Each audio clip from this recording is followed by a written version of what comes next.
تیسرا مصرع کیا ہوتا ہے؟ اس میں ردیف و قافیہ نہیں ہوتا۔ رباعی میں چوتھا مصرع حاصل کلام ہوتا ہے۔ چوتھا مصرع کیسا ہوتا ہے؟ حاصل کلام ہوتا ہے۔ اس میں عارفانہ، فلسفیانہ، سماجی، اخلاقی، اصلاحی اور مذہبی مضامین بیان کیے جاتے ہیں۔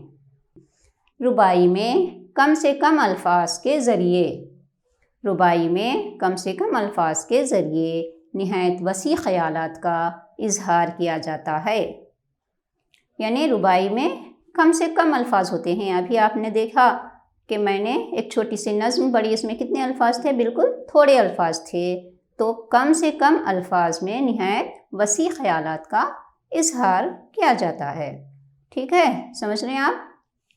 رباعی بچوں، رباعی کا مفہوم اچھی طرح سمجھ گئے ہوں گے آپ۔ اب ہم جو ہے اس تعلق سے ایک سرگرمی کریں گے۔ سرگرمی میں آپ کے لیے مناسب لفظ سے خانہ پوری کیجیے۔ سوال ہے یہ آپ کے لیے، مناسب لفظ سے خانہ پوری کیجیے۔ ٹھیک ہے، سوال نمبر 1 دیکھیے، رباعی لفظ ڈیش سے مشتق ہے۔ کیا آنا چاہیے؟ کس سے مشتق ہے؟ شاباش، رباعی لفظ ربا سے مشتق ہے۔ سوال نمبر 2، ربا کے معنی ڈیش کے ہیں؟ ربا کے معنی کیا ہیں؟ شاباش، 4 کے ہیں۔ ربا کے معنی 4 کے ہیں۔ رباعی کو ڈیش بھی کہا جاتا ہے۔ رباعی کو اور کیا کہا جاتا ہے؟ میں نے ابھی کہا، ویری گڈ، 2 بیتی بھی کہا جاتا ہے۔ رباعی کو 2 بیتی بھی کہا جاتا ہے۔ کیوں؟ کیونکہ اس میں 2 شعر ہوتے ہیں۔ ٹھیک ہے، اس کے بعد جو ہے آپ کے لیے درج ذیل سوالات کے جوابات ایک جملے میں دیجیے۔ یہاں پر سوال نمبر 1 ہے، رباعی سے کیا مراد ہے؟ رباعی سے کیا مراد ہے؟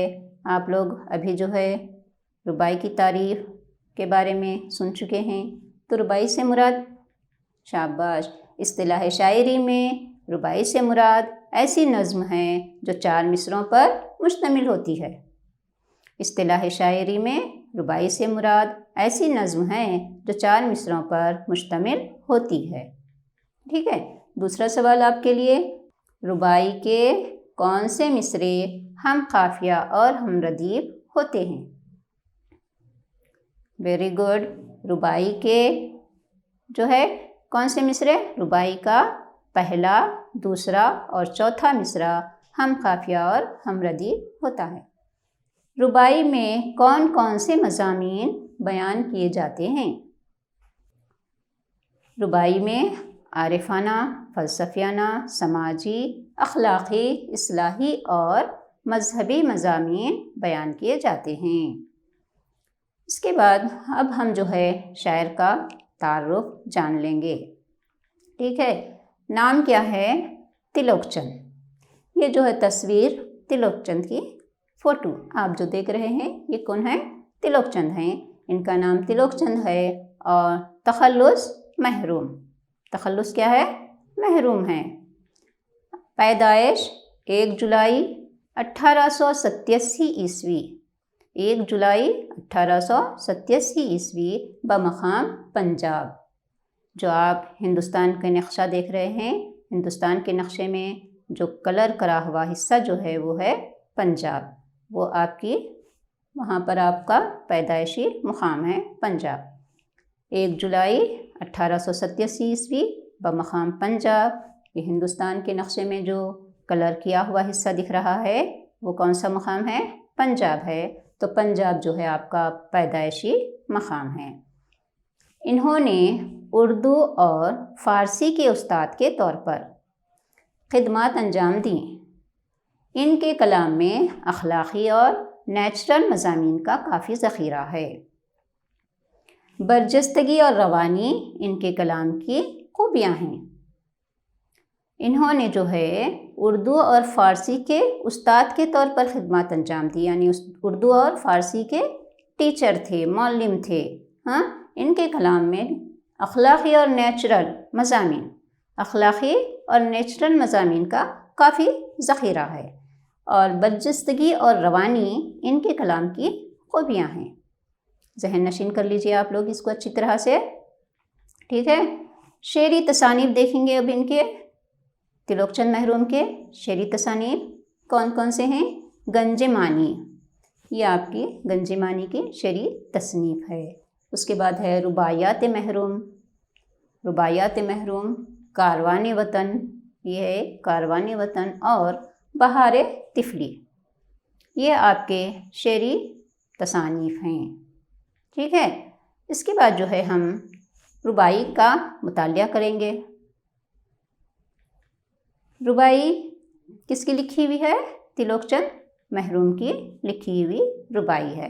مذہب کی زباں پر ہے نکوئی کا پیام، مذہب کی زباں پر ہے نکوئی کا پیام، حسن عمل اور راست گوئی کا پیام، حسن عمل اور راست گوئی کا پیام، مذہب کے نام پر یہ لڑائی کیسی، مذہب کے نام پر یہ لڑائی کیسی، مذہب دیتا ہے صلح جوئی کا پیام۔ ابھی میں آپ کے سامنے ایک رباعی پڑھی، اب اس رباعی کو جو ہے آپ جماعت دہم کے طالب علم محمد زید کی آواز میں ترنم سے سنیے۔ مذہب کی زباں پر ہے نکوئی کا پیام، مذہب کی زباں پر ہے نکوئی کا پیام، حسن عمل اور راست گوئی کا پیام، اور راست گوئی کا پیام، مذہب کی زباں پر ہے نکوئی کا پیام، مذہب کی زباں پر ہے نکوئی کا پیام، حسن عمل اور راست گوئی کا پیام، اور راست گوئی کا پیام، مذہب کے نام پر یہ لڑائی کیسی، مذہب کے نام پر یہ لڑائی کیسی، مذہب دیتا ہے صلح جوئی کا پیام، مذہب دیتا ہے صلح جوئی کا پیام۔ بچوں اب ہم جو ہے اس کے الفاظ و معنی جان لیں گے۔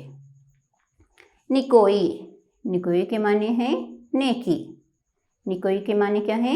نیکی ہے، اور حسن عمل یعنی اچھا عمل یعنی اچھا کام۔ یہ تصویر میں کیا دکھائی دے رہا ہے آپ کو؟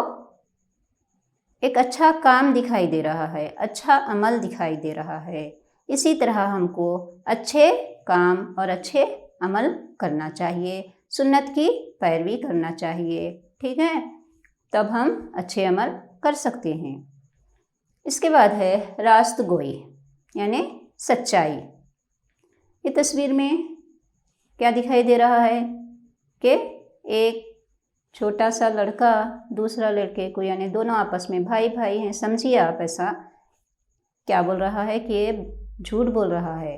تو بچوں آپ کو جھوٹ نہیں بولنا چاہیے بلکہ ہمیشہ سچ بولنا چاہیے۔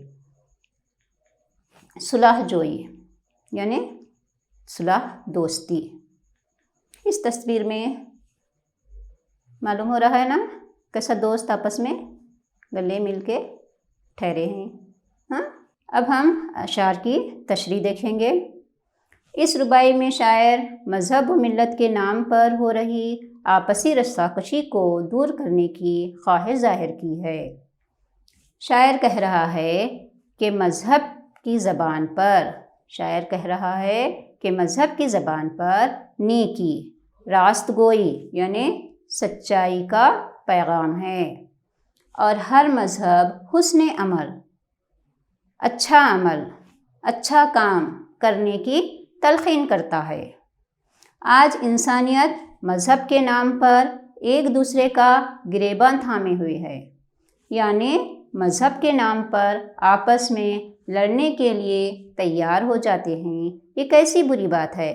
تو شاعر اپنی رباعی میں کیا کر رہا ہے کہ لوگ آپس میں مذہب کے نام پر لڑنے کے لیے تیار ہو جاتے ہیں، ایک دوسرے کا گریباں تھامے ہوئے ہے، یہ کیسی بری بات ہے، ٹھیک ہے۔ حالانکہ ہر مذہب امن و امان چاہتا ہے. یہ مختلف مذاہب کی تصویر دیکھ رہے ہیں آپ. اس میں کیا ہے؟ ہر مذہب امن و امان چاہتا ہے. ہر مذہب سچائی، نیک کام، اچھا عمل، صلح دوستی کا پیغام دیتا ہے. ہر مذہب کیا کرتا ہے؟ سچائی، نیک کام، اچھا عمل، صلح دوستی کا پیغام دیتا ہے. ٹھیک ہے. شاعر اس ربائی میں یہ پیغام آپس میں عام کرنے کی بات کر رہا ہے. کون سا پیغام؟ امن و امان کا پیغام، سچائی کا پیغام، نیک کام کا، اچھا عمل، صلح دوستی کا پیغام آپس میں عام کرنے کی بات کہی ہے. ٹھیک ہے. اب جو ہے آپ خاموش مطالعہ کیجئے. آپ لوگوں کو 2 منٹ کا وقفہ دیتی ہوں. آپ خاموش مطالعہ کیجئے. خاموش مطالعے کا وقت اب ختم ہوا. اب ہم آگے بڑھتے ہیں، ایک سرگرمی کریں گے. سرگرمی میں سوال ہے، پہلے 2 لفظوں کی مناسبت سے تیسرے لفظ کا جوڑ لکھیے. پہلے 2 لفظوں کی مناسبت سے تیسرے لفظ کا جوڑ لکھیے. پہلا سوال، عورتوں سے بات چیت. عورتوں سے بات چیت کیا کہلاتی ہے؟ غزل کہلاتی ہے. تو 4 مصرعوں والی نظم کیا کہلاتی ہے؟ ویری گڈ، ربائی کہلاتی ہے. 4 مصرعوں والی نظم کو ربائی کہتے ہیں. حسن عمل، اچھا کام. حسن عمل یعنی اچھا کام. راست گوئی یعنی سچائی. راست گوئی یعنی سچائی. برباد، آباد. یہاں پر کیسے الفاظ ہیں؟ یہ ضد ہیں. یہ لفظ کیسا ہے؟ ضد ہے. برباد، آباد. صلح کی ضد لڑائی. شاباش. صلح کی ضد کیا ہے؟ لڑائی ہے. یہ جو ہے اضداد ہیں. نام اسد اللہ خان اور تخلص غالب. تو اس کی مناسبت سے ہم آپ کو جو ہے آگے کے 2 لفظ لکھنا ہے. نام تلوک چند، تخلص کیا ہوگا؟ ویری گڈ، محروم. نام اسد اللہ خان ہے، تخلص غالب. نام تلوک چند تو تخلص محروم. درج ذیل سوالات کے جوابات لکھیے. مذہب کی زبان پر کون سا پیغام ہوتا ہے؟ مذہب کی زبان پر نیکی، راست گوئی اور حسن عمل کا پیغام ہوتا ہے. کون سا پیغام ہوتا ہے؟ نیکی، راست گوئی اور حسن عمل. دوسرا سوال ہے، تلوک چند محروم نے اپنی ربائی میں کس بات کا پیغام دے رہے ہیں؟ تلوک چند محروم نے اپنی ربائی میں کس بات کا پیغام دے رہے ہیں؟ تلوک چند محروم نے اپنی ربائی میں کہا ہے، آج انسانیت مذہب کے نام پر ایک دوسرے کا گریباں تھامے ہوئے ہے. یہ کیسی بری بات ہے. حالانکہ ہر مذہب سچائی، نیک کام اور صلح صفائی کا پیغام دیتا ہے. کیا کہہ رہے ہیں؟ کس بات کا پیغام دے رہے ہیں؟ کہ انسانیت مذہب کے نام پر ایک دوسرے کا گریباں تھامے ہوئے ہیں. حالانکہ ہر مذہب کیا دیتا ہے؟ سچائی، نیک کام اور صلح صفائی کا پیغام دیتا ہے. تو یہ کیسی بری بات ہے. کون بول رہی ہے؟ شاعر تلوک چند محروم اس پیغام کو اپنی ربائی کے ذریعے آپس میں عام کرنے کی بات کہہ رہے ہیں. مناسب الفاظ سے خانہ پوری کیجیے. یہ دوسری سرگرمی ہے آپ کے لیے. مذہب کی زبان پر. اس سرگرمی میں آپ کو ربائی کے 4 مصرعوں کو مکمل کرنا ہے خانہ پوری کے ذریعے. مذہب کی زبان پر ہے ڈیش کا پیام. شاباش. نکوئی کا پیام. یہ پہلا مصرع ہو گیا. مذہب کی زبان پر ہے نکوئی کا پیام. دوسرا مصرع دیکھیے، حسن عمل اور ڈیش کا پیام. کیا آنا چاہیے؟ شاباش. راست گوئی کا پیام. حسن عمل اور راست گوئی کا پیام. آپ کے لیے تیسرا مصرع ہے، مذہب کے ڈیش پر یہ لڑائی کیسی. کیا آنا چاہیے خانہ پوری میں؟ نام پر. مذہب کے نام پر یہ لڑائی کیسی. چوتھا مصرع ہے، مذہب دیتا ہے ڈیش جوئی کا پیام۔ کون سا پیام دیتا ہے مذہب؟ ڈیش جوئی یعنی صلح جوئی کا پیام دیتا ہے، صلح دوستی، آپس میں دوست بن کر رہو، لڑائی جھگڑا مت کرو۔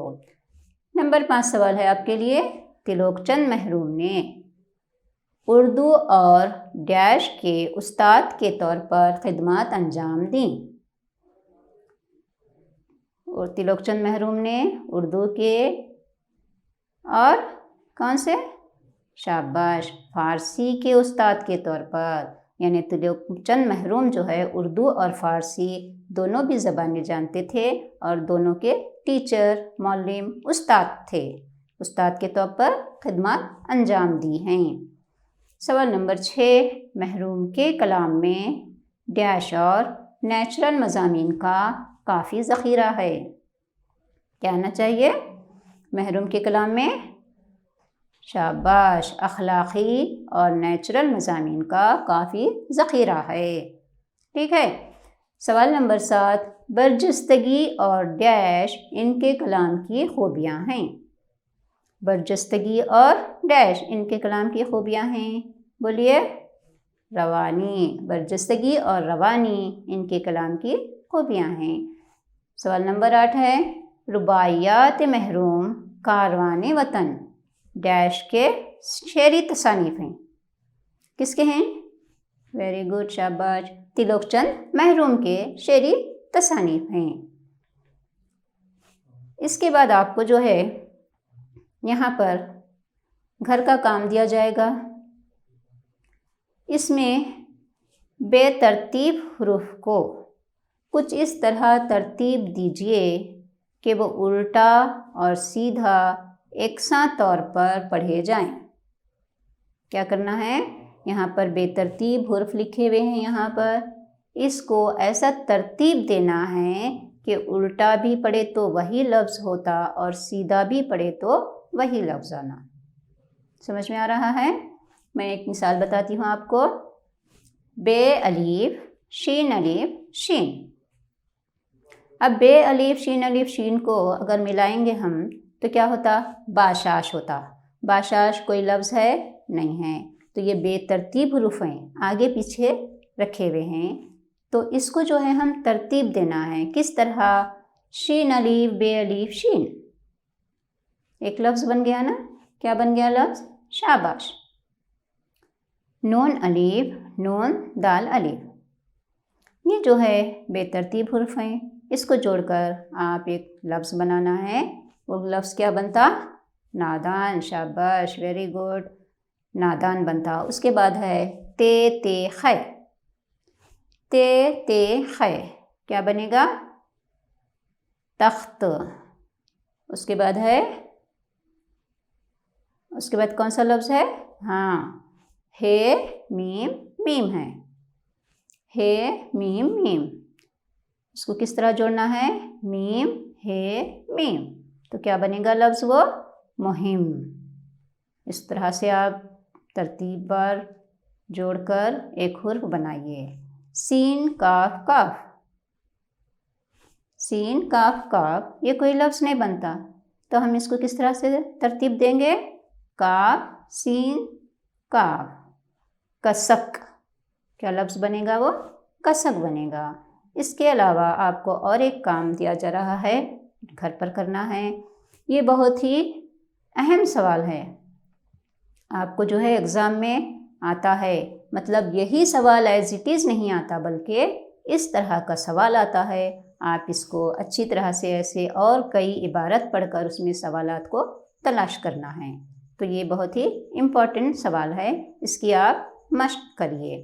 سوال پڑھتے ہیں، درج ذیل عبارت کو غور سے پڑھیے اور نیچے دیے گئے سوالات کے جوابات لکھیے۔ یہ جو عبارت ہے اس کو آپ کو غور سے پڑھنا ہے۔ اللہ کا دین دین فطرت ہے، اللہ کا دین دین فطرت ہے جو تمام تر علم کی بنیاد پر قائم ہے۔ کس پر قائم ہے؟ علم کی بنیاد پر قائم ہے۔ قرآن مجید آسمانی کتاب ہے، یہ تو آپ لوگوں کو پتہ ہے، قرآن مجید آسمانی کتاب ہے جو حضرت محمد مصطفیٰ صلی اللہ علیہ وسلم پر نازل ہوئی۔ قرآن مجید آسمانی کتاب ہے جو حضرت محمد مصطفیٰ صلی اللہ علیہ وسلم پر نازل ہوئی۔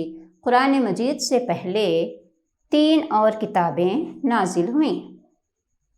قرآن مجید سے پہلے 3 اور کتابیں نازل ہوئی ہیں۔ حضرت موسیٰ علیہ السلام پر تورات، حضرت موسیٰ علیہ السلام پر تورات، حضرت داؤد علیہ السلام پر زبور، حضرت داؤد علیہ السلام پر زبور، اور حضرت عیسیٰ علیہ السلام پر انجیل، حضرت عیسیٰ علیہ السلام پر انجیل۔ یہ 3 کتابیں جو ہے قرآن مجید آنے سے پہلے نازل ہوئی ہیں۔ ہر مسلمان پر یہ لازم ہے، ہر مسلمان پر یہ لازم ہے کہ وہ ان تمام کتابوں پر ایمان لائے۔ اسلام میں قرآن کے بعد احادیث کی بڑی اہمیت ہے۔ ہمارے اسلام میں جو ہے قرآن کے احکام کو ماننا ہے، قرآن میں جو لکھا ہے اس کو پڑھنا ہے اور سمجھنا ہے، سمجھ کر اس پر عمل کرنا ہے۔ قرآن مجید میں پیدا ہونے سے مرنے تک کے تمام حالات زندگی کس طرح ہم گزارنا چاہیے، اس کے بارے میں اللہ تعالیٰ نے ہم کو بتا دیے ہیں۔ تو اس کو پڑھنا ہے، سمجھنا ہے اور اس پر عمل کرنا ضروری ہے۔ قرآن مجید یوں ہی جو ہے طاق میں رکھنے کی کتاب نہیں ہے، بلکہ اس کو پڑھنا اور سمجھنا اور اس کے اوپر عمل کرنا ہے ہم کو اللہ تعالیٰ۔ تو بچوں اب ہم اس کے بارے میں سوالات دیکھیں گے۔ سوالات ہے اللہ کا دین کس بنیاد پر قائم ہے؟ اس کا سوال آپ کو جو ہے عبارت میں تلاش کرنا ہے۔ دوسرا ہے قرآن مجید کے علاوہ دوسری آسمانی کتابیں کون سی ہیں؟ ابھی میں آپ کو پڑھ کے سنائی ہوں کہ اسلام میں قرآن کے بعد کس کی اہمیت زیادہ ہے؟ احادیث کی۔ شاباش۔ تو اس طرح سے آپ جو ہے عبارت پڑھنا اور اس کے جوابات لکھنا ہے امتحان میں۔ یہ بہت ہی اہم سوال ہے، آپ اس کی اچھی طرح سے پریکٹس کیجئے اور پیپر ہاتھ میں آتے ہی سب سے پہلے آسان سوال کو حل کریے، کیونکہ جو سوال آسان ہوتا ہے وہ بعد میں اگر کریں گے بولے تو ہم بھول جاتے، اس لیے آپ لوگ جو ہے سب سے آسان سوال کو سب سے پہلے لکھ لیجئے پرچے میں، اس کا جواب حل کریے، لکھ لیجئے، اور اس کے بعد جو ہے جو مشکل ہے وہ تھوڑا سوچ کر لکھیے، ٹھیک ہے؟ اور امتحانات قریب آ رہے ہیں، آپ اچھی طرح محنت کریے اور امتیازی نمبرات سے پاس ہونے کی کوشش کریے، ٹھیک ہے؟ اس کے بعد ایک ربائی ہے علامہ اقبال کی، میں آپ کو سناتی ہوں کہ اس میں کس طرح علامہ اقبال نے بیان کیا ہے اللہ تعالیٰ کی رحمتوں کا ذکر۔ کیا ہے؟ میری غفلتوں کی بھی حد نہیں، میری غفلتوں کی بھی حد نہیں، تیری رحمتوں کی بھی حد نہیں۔ انسان کیا کرتا ہے؟ غافل ہے، ہم غافل ہے، لیکن اللہ تعالیٰ کی رحمت ہم پر ہے۔ اللہ تعالیٰ غفور الرحیم ہیں، ہمارے تمام گناہوں کو معاف کر دیتے ہیں۔ میری غفلتوں کی بھی حد نہیں، تیری رحمتوں کی بھی حد نہیں، نہ میری خطا کا شمار ہے نہ تیری عطا کا شمار ہے۔ یعنی ہم اتنی خطائیں کرتے ہیں کہ اس کی گنتی نہیں ہوتی، کوئی شمار نہیں ہے، لیکن اللہ تعالیٰ اتنا عطا کرتا ہے کہ اس کا بھی شمار نہیں ہے۔ ہم کو اللہ کا شکر گزار بندہ بننا چاہیے، ٹھیک ہے؟ ہم کو کیا ہے؟ اللہ کا شکر گزار بندہ بننا چاہیے، ہر حال میں اللہ کا شکر ادا کرنا چاہیے۔ کس طرح سے اس چھوٹی سی نظم یعنی ربائی، اس میں کتنے مصرے ہیں؟ صرف 4 مصرے ہیں اور 2 شعر ہیں، اس لیے اس کو کیا کہا جاتا ہے؟ 2 بیتی بھی کہا جاتا ہے۔ تو اس چھوٹی سی ربائی میں یعنی کم سے کم الفاظ میں نہایت وسیع خیالات کا اظہار کیا جاتا ہے۔ اچھی طرح سے سمجھ میں آ گیا نا آپ کو ربائی کا مفہوم؟